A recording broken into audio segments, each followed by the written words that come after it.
ने YZF R1 को launch तब किया था जब पूरे वर्ल्ड में सुपर बाइक्स को लेकर काफ़ी भयंकर हड़दम मचा हुआ था।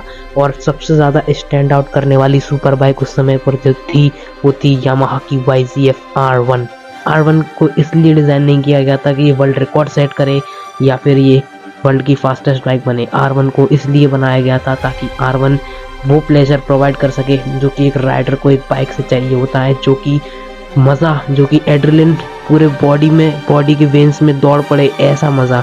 सो वो R1 देने में सक्सेसफुल थी, इसलिए R1 है one of the legend. So start करते हैं with the first generation 1998 Yamaha YZF R1।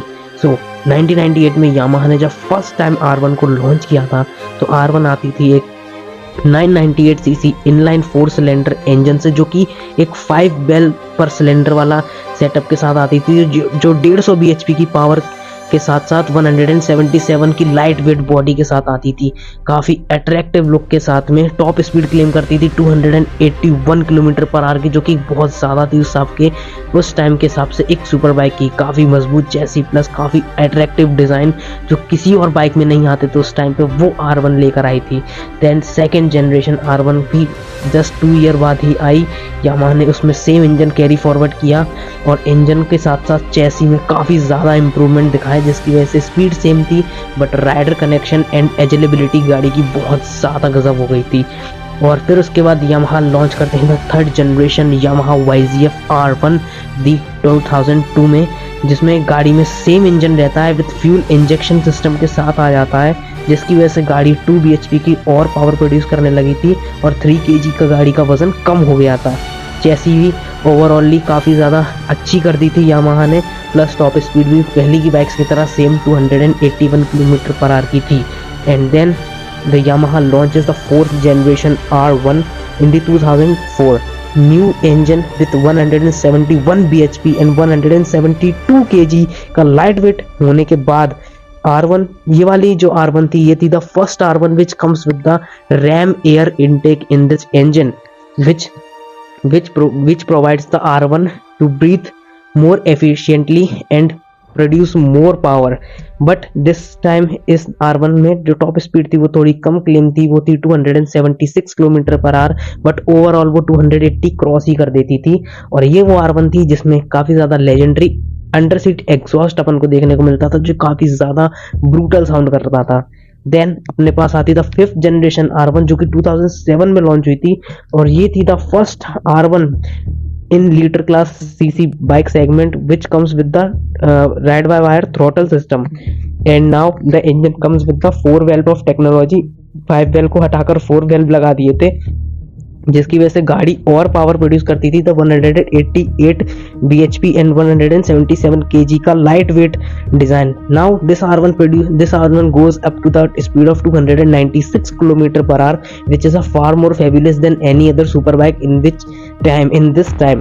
And then the Yamaha came out with the 6th generation of R1 with the 2009 Yamaha YZF R1, and this is the first R1 which gets the cross-plane crankshaft and the brutal exhaust note, which is different from the every other super bike in its category.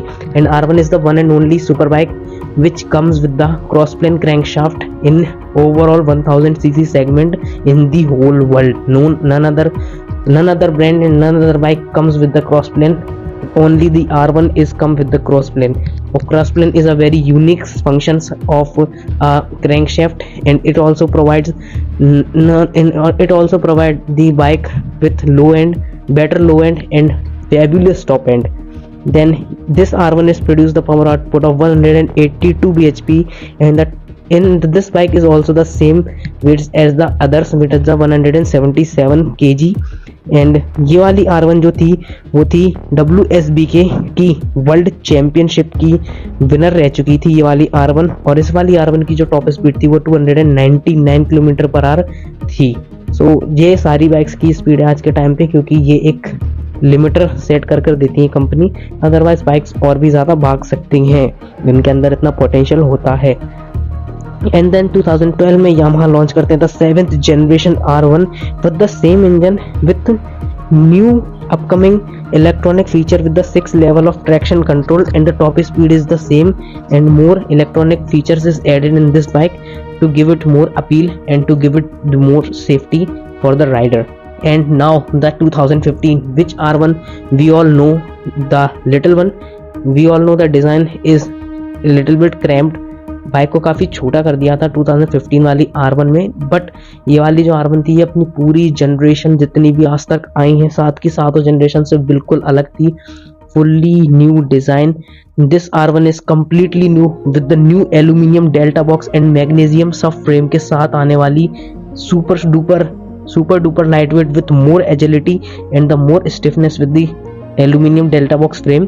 And now the more new tech comes with the bike, with the riding modes and the six level of traction control and AI access MU TFT display.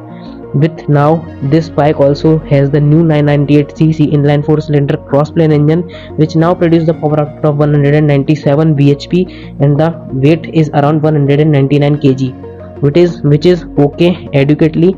And now this bike goes up to the top speed of 312 km per hour, but limited at 300 km per hour. And then the last 2020, the 9th generation of R1 comes in the role, and this is the last R1 we all know, we all see, we all hear, and we all want to buy the last generation of R1.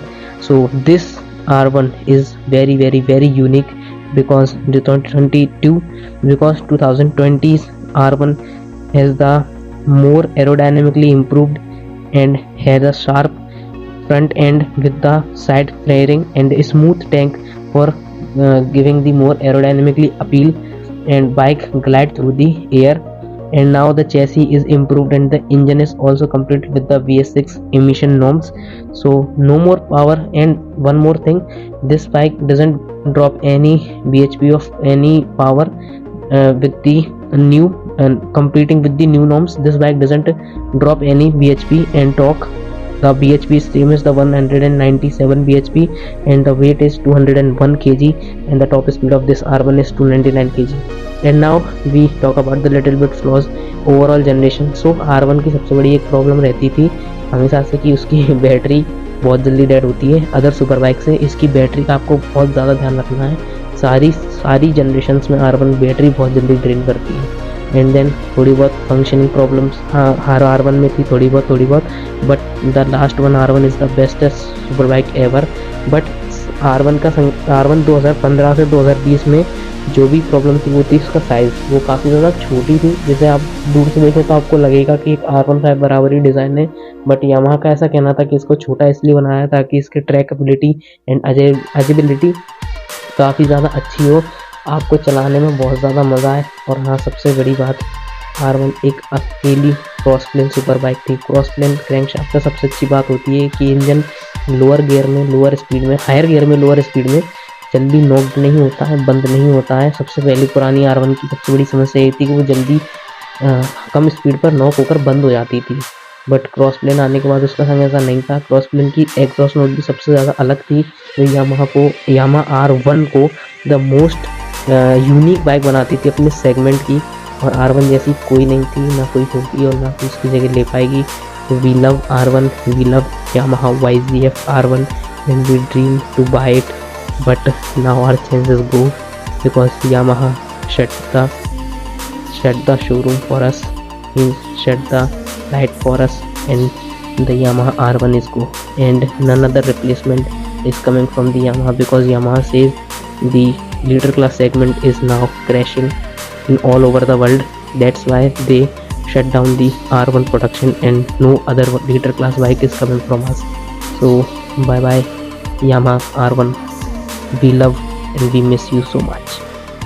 Subscribe to my channel for more information about R1, R6 and any other super bikes because I made videos on super bikes, cars and all automobiles because I like that and you also love that. So please subscribe my channel and also click on the bell icon.